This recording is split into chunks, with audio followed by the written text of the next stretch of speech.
अफगानिस्तान के करीब 65% हिस्से पर फिर से तालिबान का कब्जा है। बाकी के बचे 35% हिस्से में से 15% हिस्से पर कब्जे के लिए तालिबान लगातार लड़ रहा है और अब उसका मकसद पूरे अफगानिस्तान पर कब्जा है। इस बढ़ती लड़ाई के बीच दुनिया के तमाम मुल्कों ने अफगानिस्तान को उसके हाल पर छोड़ दिया है और इसका नतीजा ये हो रहा है कि अफगानिस्तान में तेजी से पांव पसारते तालिबान की दहशत भारत तक भी पहुंच गई है।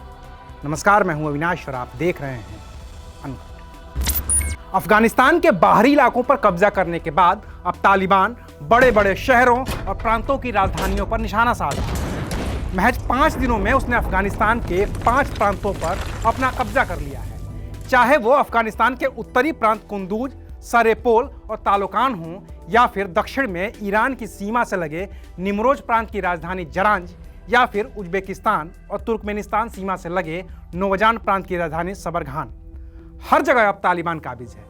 तालिबान ने जिस कुंदूज पर अपना कब्जा किया है वो पूरे अफगानिस्तान को बाकी के मध्य एशिया से जोड़ता है। साथ ही इसी रूट से तस्करी भी होती है, तो इसका फायदा उठाकर तालिबान पैसे भी बना रहा है और अपने लिए गोला बारूद भी इकट्ठा कर रहा है। और निमरोज की राजधानी जरांज वो जगह है जहां पर भारत ने ही हाईवे बनाया है, लेकिन अब उस पर कब्जा तालिबान का है। यही वो हाईवे है जिसके जरिए ईरान के रास्ते अफगानिस्तान तक भारत अपना कारोबार करता था, लेकिन तालिबान ने सब बर्बाद कर दिया है। और इससे भी बड़ी बर्बादी की बात यह है कि दुनिया के भी तमाम देशों ने अफगानिस्तान को उसके हाल पर छोड़ रखा है। करीब 20 साल तक अमेरिका ने अपने सैनिकों को अफगानिस्तान में बसाए रखा है, लेकिन अब जब अफगानिस्तान सरकार को उनकी सबसे ज्यादा जरूरत है तो वो अपने देश वापस लौटाएंगे। ये वही अमेरिका है कि जब अलकायदा ने अमेरिका के वर्ल्ड ट्रेड सेंटर पर हमला किया तो तालिबान के कब्जे में आए अफगानिस्तान पर अमेरिका ने बम गिराने शुरू कर दिए और अपने लाखों सैनिक उतारे। ये सैनिक 20 साल तक अफगानिस्तान में रहे और अब वो लौट गए हैं। अमेरिकी राष्ट्रपति जो बाइडेन ने भी कह दिया है कि अब अफगान सैनिकों को ही अपने देश के लिए लड़ना होगा। बाइडेन ने तो यहां तक कह दिया है कि अमेरिका को अफगानिस्तान से अपनी सेना वापस बुलाने का कोई अफसोस भी नहीं है। जाहिर है कि बाइडेन ने यह कह दिया है कि अमेरिका सैन्य मदद नहीं करेगा। हालांकि उसने 1-2 फाइटर प्लेन भेजे हैं जो अफगानी सेनाओं की मदद करके तालिबान के खिलाफ बमबाजी कर रहे हैं, लेकिन अमेरिका उस तरह की सैन्य ताकत का इस्तेमाल नहीं कर रहा है जैसा उसने 20 साल पहले किया था।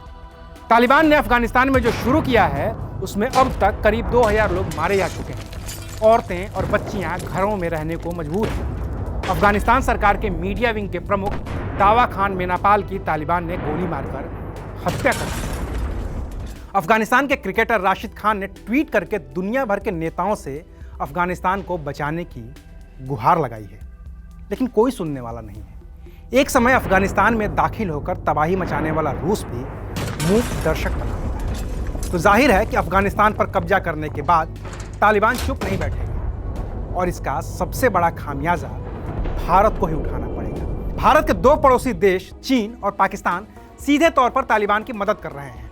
पाकिस्तान ने हजारों लड़ाके भी तालिबान की मदद के लिए भेज रखे हैं, लेकिन भारत भी सीधे तौर पर कोई सैन्य कार्रवाई नहीं कर सकता है। कूटनीतिक तौर पर तो भारत अफगानिस्तान की मदद करने की कोशिश कर रहा है, लेकिन वो मदद हो नहीं पा रही है जिसकी जरूरत अफगानिस्तान को है। अभी अस्थायी ही सही, भारत संयुक्त राष्ट्र संघ की सुरक्षा परिषद का अध्यक्ष है, तो वो एक बैठक बुलाकर तालिबान के खिलाफ प्रस्ताव पास कर सकता है, लेकिन इससे ज्यादा अभी कुछ खास दिख नहीं रहा है। लेकिन सबसे ज्यादा खतरा तो भारत को है ही, तो उसे थोड़ा और आक्रामक तरीका अख्तियार करना ही होगा।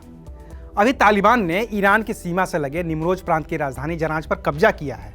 वहां पर भारत ने ही हाईवे बनाया था, जिसकी बात हम पहले कर चुके हैं कि कैसे ईरान के रास्ते अफगानिस्तान तक कारोबार होता था।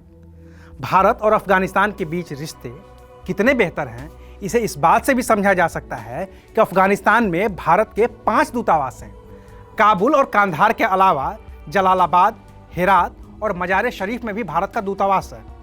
कंधार से भारत ने पहले ही अपने राजनयिकों को वापस बुला लिया है। मजार शरीफ से निकलने की एडवाइजरी जारी की जा चुकी है और साथ ही 10 अगस्त को एक फ्लाइट से भारत ने अपने नागरिकों को भी वापस बुलाना शुरू कर दिया है। जो बचे हैं उनको भी निकालने की प्रक्रिया शुरू हो गई है। लेकिन खतरा सिर्फ अफगानिस्तान तक ही नहीं है। ये बात बिल्कुल शीशे की तरह साफ है कि पाकिस्तान तालिबान की मदद कर रहा है। अभी पिछले दिनों अफगानी सेना के हमले में जो आतंकी मारे गए थे उनमें से 30 तो पाकिस्तान के ही थे। तो पाकिस्तान खुलेआम अपने लड़ाकों के साथ तालिबान की मदद कर रहा है, तो ये अफगानिस्तान के बाद भारत के लिए खतरा बनेंगे और आतंकवाद को बढ़ावा देंगे। वहीं तालिबान कह रहा है कि चीन के साथ उसके रिश्ते बेहतर हैं और वो चीन के साथ मिलकर अफगानिस्तान में काम करना चाहता है, और चीन भी इसको लेकर सकारात्मक ही दिख रहा है। ऐसे में अफगानिस्तान के बाद जब तालिबान के कदम भारत की ओर बढ़ेंगे तो उसमें चीन भी उसकी मदद करेगा, और तब भारत के लिए चौतरफा खतरा हो सकता है। अभी तालिबान जख्म है हमारे लिए और नासूर है अफगानिस्तान के लिए। हमारा ये जख्म नासूर बने उससे पहले तालिबान को रोकने की कोशिश भारत को भी करनी होगी, और अमेरिका, रूस समेत दुनिया के तमाम दूसरे देशों को भी, क्योंकि तालिबान का खतरा न तो भारत झेल सकता है और न ही अब अमेरिका 9/11 जैसे हमले झेलने के लिए तैयार है। लेकिन अगर तालिबान ऐसे ही बढ़ता रहा तो फिर वो कितनी तबाही मचाएगा, इसका अंदाजा लगाना भी मुश्किल है। अभी के लिए बस इतना ही। देश दुनिया की तमाम दूसरी खबरों के लिए देखते रहिए अनकट।